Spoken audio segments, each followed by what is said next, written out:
India गठबंधन के देश भर से आए हुए सभी सीनियर नेतागण और इतनी भारी संख्या में आए हुए मेरे सभी प्यारे बहनों, भाइयों, माताओं, बुजुर्गों, बच्चों, आप सबको मेरा नमस्कार, सबको मेरा प्रणाम।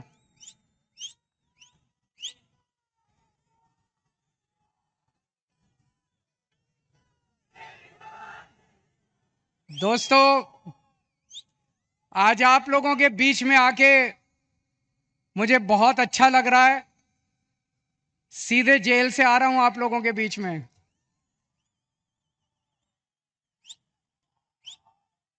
जेल का जवाब, जेल का जवाब, दिल्ली से आया हूं झोली फैला के आपसे भीख मांगने के लिए। मेरे भारत को बचा लो, मेरे देश को बचा लो।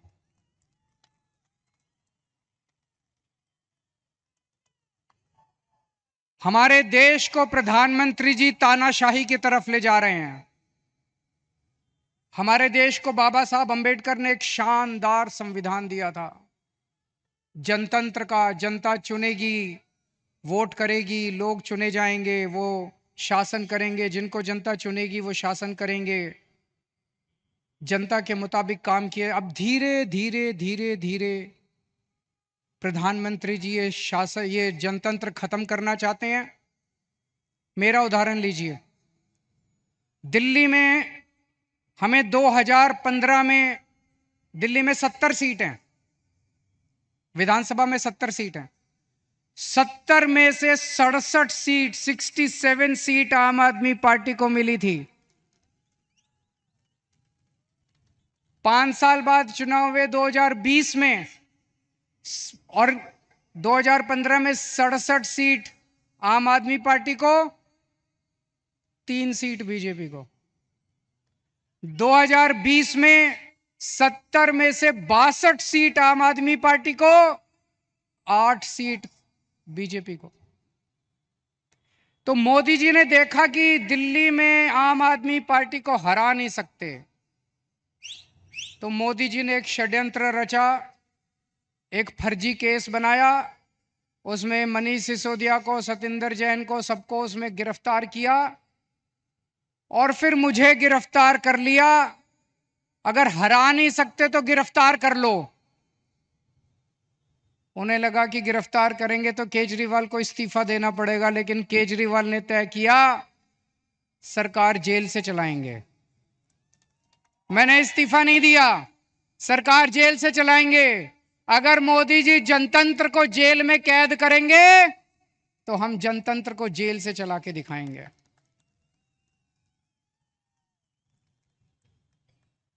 मैं एक बहुत छोटा सा आदमी हूं।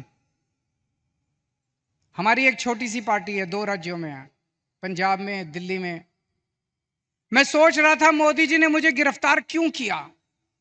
मेरे जैसे छोटे से, वो तो इतने बड़े आदमी हैं, इतना उनके पास साधन है, तमाम उनके पास रिसोर्सेज हैं, मुझे क्यों गिरफ्तार किया। मुझे गिरफ्तार किया क्योंकि दिल्ली के गरीब बच्चों के लिए मैंने अच्छी शिक्षा का इंतजाम किया। दिल्ली के गरीब बच्चों के लिए मैंने अच्छे सरकारी स्कूल बनाए, शानदार सरकारी स्कूल बनाए। मोदी जी नहीं चाहते कि गरीब बच्चों के लिए अच्छे स्कूल बनाए जाएं, वो इस काम को रोकना चाहते हैं, इसलिए उन्होंने मुझे गिरफ्तार किया। मैंने मान लो 500 स्कूल बनाए। मोदी जी, आपका बड़प्पन तो तब था आप 5000 स्कूल बनाते। आप तो इतने बड़े आदमी हो, आप 5000 स्कूल बनाते, तब आपका बड़प्पन था। आपने केजरीवाल को गिरफ्तार करके स्कूलों का काम रोक दिया दिल्ली के अंदर।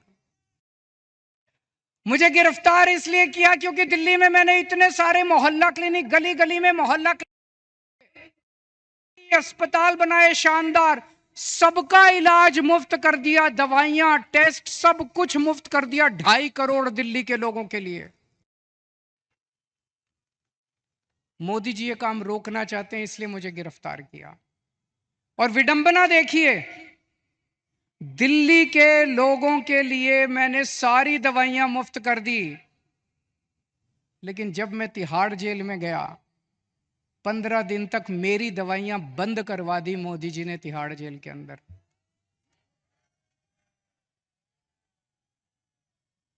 मैं शुगर का मरीज हूं 20 साल से, और 10 साल से इंजेक्शन ले रहा हूं इंसुलिन के। रोज 4 इंजेक्शन लगते हैं मेरे को इंसुलिन के, 52 यूनिट इंसुलिन लेता हूं रोज।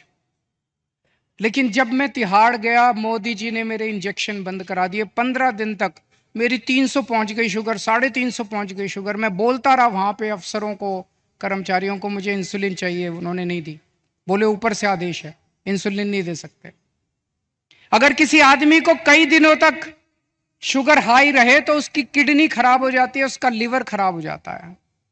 मुझे नहीं पता ये क्या करना चाहते थे मेरे साथ, लेकिन इतिहास गवाह है, ऐसे बहुत सारे किस्से हुए हैं जब विरोधियों को और विपक्षी पार्टी के लोगों को जेल में डाल के उनके शरीर को खराब कर दिया गया।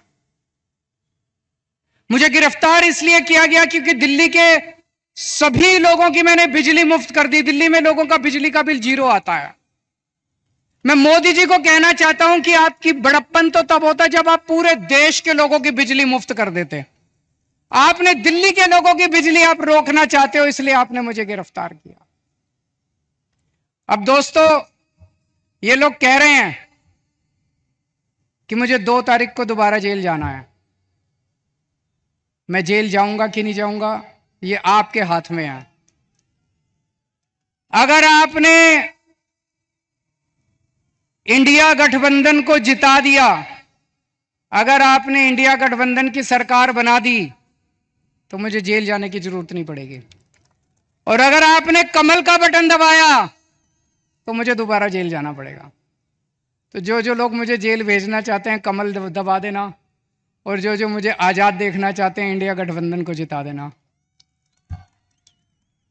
जब आप बटन दबाने जाओ तो इस बार बटन केजरीवाल को जेल भेजने या केजरीवाल को आजाद करने के लिए दबाना।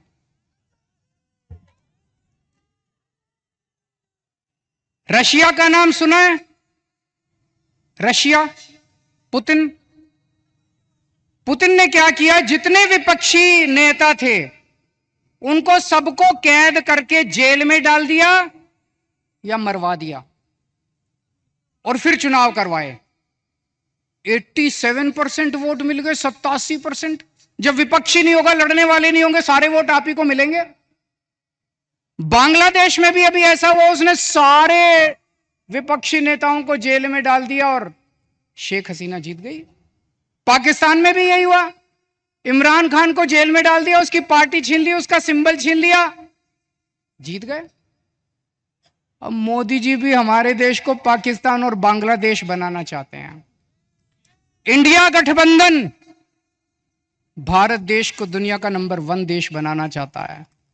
मोदी जी भारत को बांग्लादेश और पाकिस्तान बनाना चाहते हैं।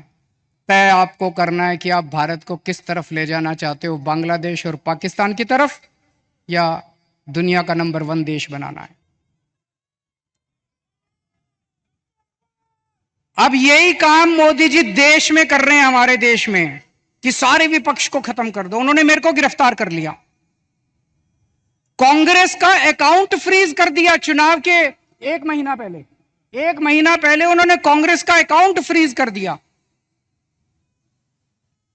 अब हमारा अकाउंट फ्रीज करने जा रहे हैं। सुप्रीम कोर्ट के अंदर इनके वकील ने बोला है कि आम आदमी पार्टी का अकाउंट फ्रीज करेंगे। शिवसेना के उन्होंने 2 टुकड़े कर दिए, शिवसेना के 2 टुकड़े कर दिए, एनसीपी के 2 टुकड़े कर दिए, स्टैलिन के कई मंत्रियों को गिरफ्तार कर लिया, ममता दीदी के कई मंत्रियों को गिरफ्तार कर लिया। सारे विपक्ष को तहस नहस करने के बाद मोदी जी कहते हैं आओ चुनाव लड़ते हैं। ये तो कायर लोग कहते हैं ऐसे। अरे मोदी जी, दम में तो आंख में आंख डाल के छाती चौड़ी करके चुनाव की तरह लड़ो ना। सबके अकाउंट फ्रीज कर दिया, सबको जेल में डाल दिया। इस वक्त मोदी जी एक बड़े खतरनाक मिशन पे काम कर रहे हैं।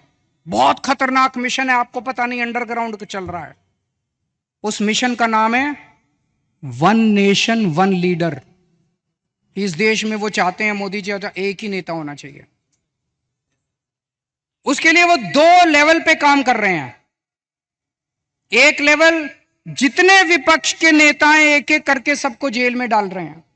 कईयों को डाल दिया, और अगर वो जीत गए, भगवान ना करे वो जीते, अगर वो जीत गए मैं आपको चैलेंज करता हूं, अगले चुनाव तक ठाकरे साहब भी जेल में होंगे, खड़गे साहब भी जेल में होंगे, राहुल गांधी भी जेल में होंगे, प्रियंका भी जेल में होगी, केजरीवाल तो है ही जेल में, शरद पवार साहब भी जेल में होंगे, ममता जी भी जेल में होंगी, स्टालिन भी जेल में होंगे, पिनराई विजयन भी जेल में होंगे।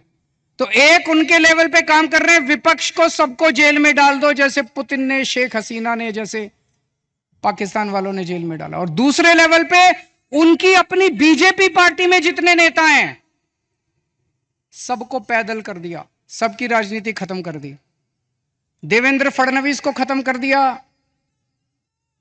उन्होंने, शिवराज सिंह चौहान को खत्म कर दिया, वसुंधरा राजे को खत्म कर दिया, डॉक्टर रमन सिंह को खत्म कर दिया, खट्टर साहब को खत्म कर दिया। एक ही बचा है, कौन है? अगला किसका नंबर है? अगला किसका नंबर है? सारा देश जानता है अगला नंबर योगी आदित्यनाथ का है। अगर ये जीत गए तो 2 महीने के अंदर योगी आदित्यनाथ को उत्तर प्रदेश के सीएम पद से हटा देंगे ये लोग। बड़ा खतरनाक, एक ही नेता बचेगा और वो भी बस वही राज करना चाहते हैं। लेकिन एक और चीज है, 2014 में जब मोदी जी प्रधानमंत्री बने थे, उन्होंने एक नियम बनाया बीजेपी के लिए कि जो नेता 75 साल का हो जाएगा बीजेपी में, उसको रिटायर करना पड़ेगा, उसको अपना पद छोड़ना पड़ेगा, उसको टिकट नहीं मिलेगी, और अगर वो किसी पद पे काम कर रहा है तो उसे इस्तीफा देना पड़ेगा। उस रूल के तहत उन्होंने सबसे पहले आडवाणी जी को रिटायर किया, फिर मुरली मनोहर को रिटायर किया, फिर उन्होंने सुमित्रा महाजन को रिटायर किया, फिर उन्होंने यशवंत सिन्हा को रिटायर किया और कई लोगों को रिटायर किया। साल 17 सितंबर को मोदी जी 75 साल के हो रहे हैं।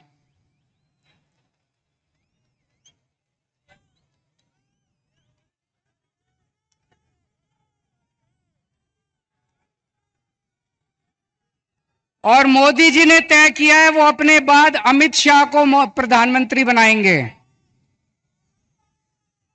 मोदी जी ने तय किया है वो अपने बाद अमित शाह को तो इस बार मोदी जी अपने लिए वोट नहीं मांग रहे, अमित शाह के लिए वोट मांग रहे हैं। अमित शाह को प्रधानमंत्री बनाने के लिए वोट मांग रहे हैं। आप अपने आसपास जितने बीजेपी के सपोर्टर हैं, बीजेपी के वोटर हैं, बीजेपी के भक्त हैं, उनको बोलना अगर वो वोट डालने जाएं, ये सोच के जाएं कि वो अमित शाह के लिए वोट दे रहे हैं, मोदी जी के लिए वोट नहीं दे रहे। आंख बंद कर लें और सोचें कि मोदी जी की बजाय अमित शाह प्रधानमंत्री बनने वाले। और उसमें भी जितने पिछले 2 साल से इस पे काम कर रहे हैं मोदी जी, जितने नेता थे बड़े छोटे बीजेपी के अंदर, सबको खत्म कर दिया। शिवराज सिंह चौहान को, वसुंधरा राजे को, डॉक्टर रमन सिंह, योगी आदित्यनाथ को 2 महीने में हटा देंगे ताकि रास्ता साफ हो जाए, अमित शाह बचे केवल। यह बात मैंने जेल से निकलने के अगले दिन प्रेस कॉन्फ्रेंस करके कही थी। जैसे ही मैंने कहा, सबसे पहले अमित शाह बोले नहीं नहीं मोदी जी रहेंगे हमारे 5 साल प्रधानमंत्री, मोदी जी रहेंगे। उसके बाद एक ही दिन में 24 घंटे में इतने नेताओं ने कहा मोदी जी रहेंगे प्रधानमंत्री, मोदी जी। मोदी जी ने नहीं कहा, मोदी जी देश के सामने कह दे कि वो रूल तो मैंने आडवाणी जी से छुटकारा पाने के लिए बनाया था, मैं तो रहूंगा। या तो मोदी जी कह दे भाई मैं तो पर अप्लाई नहीं होता, ये तो मैंने आडवाणी जी की राजनीति खत्म करने के लिए बनाया था, उनको रास्ते से हटाने। लेकिन अभी तक मोदी जी नहीं बोले, इसका मतलब मोदी जी रिटायर करेंगे और यूपी के मुख्यमंत्री को हटाया जाएगा। मैं देख रहा हूं महाराष्ट्र में इन दिनों कुछ ज्यादा ही चक्कर लगा रहे हैं मोदी जी। अभी थोड़े दिन पहले आए, इतनी गंदी गालियां देते हैं वो, प्रधानमंत्री को ये शोभा नहीं देता। वो पवार साहब के लिए बोले भटकती आत्मा, ये शोभा देता है प्रधानमंत्री जैसे व्यक्ति को? शरद पवार जी की इतने सीनियर नेता हैं देश के, आपकी उनसे वैचारिक भिन्नता हो सकती है, अलग अलग पार्टी में हो सकते हैं, लेकिन थोड़ी सी इज्जत तो रखिए।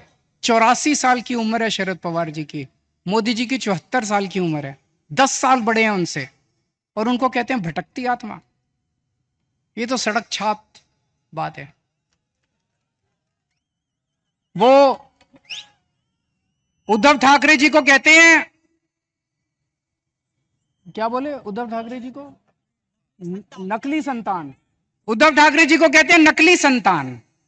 ये कोई भाषा है प्रधानमंत्री की? इस तरह से बोलते हैं प्रधानमंत्री? ये शरद पवार की बेइज्जती नहीं है, ये उद्धव ठाकरे की बेइज्जती नहीं है, ये महाराष्ट्र के एक एक व्यक्ति की बेइज्जती है। इस बार जब वोट डालने जाओ तो ऐसा बटन दबाना कि महाराष्ट्र की इज्जत ऊंची हो और महाराष्ट्र की बेइज्जती का बदला लिया जाएगा उसे।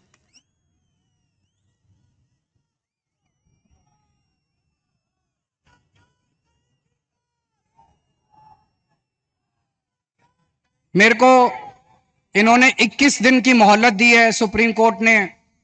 मुझे उम्मीद नहीं थी कि मैं जेल से बाहर आऊंगा इतनी जल्दी, लेकिन बजरंगबली की कृपा है मेरे ऊपर।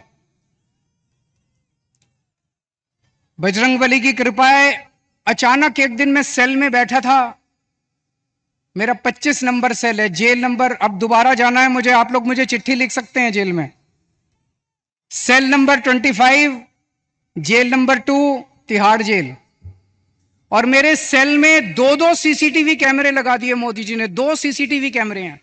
24 घंटे मेरी मॉनिटरिंग होती है। 13 अफसर बिठा रखे हैं, एक एक अफसर के पास 2-2 टीवी स्क्रीन है जिसपे मैं कितने बजे उठता हूं, बाथरूम कितने बजे जाता हूं, कितनी देर टॉयलेट करता हूं, खाना खाता हूं, टीवी देखता हूं, किताब पढ़ता हूं, क्या करता हूं क्या नहीं करता। आप सोच के देखो, अगर आपको यह पता चले कि 24 घंटे आपके हर मूवमेंट को कोई मॉनिटर कर रहा है, जीना मुश्किल हो जाता है। और 2 टीवी स्क्रीन प्रधानमंत्री जी के अपने दफ्तर में लगे हुए, 24 घंटे मोदी जी मेरे को देखते हैं कि मैं क्या कर रहा हूं।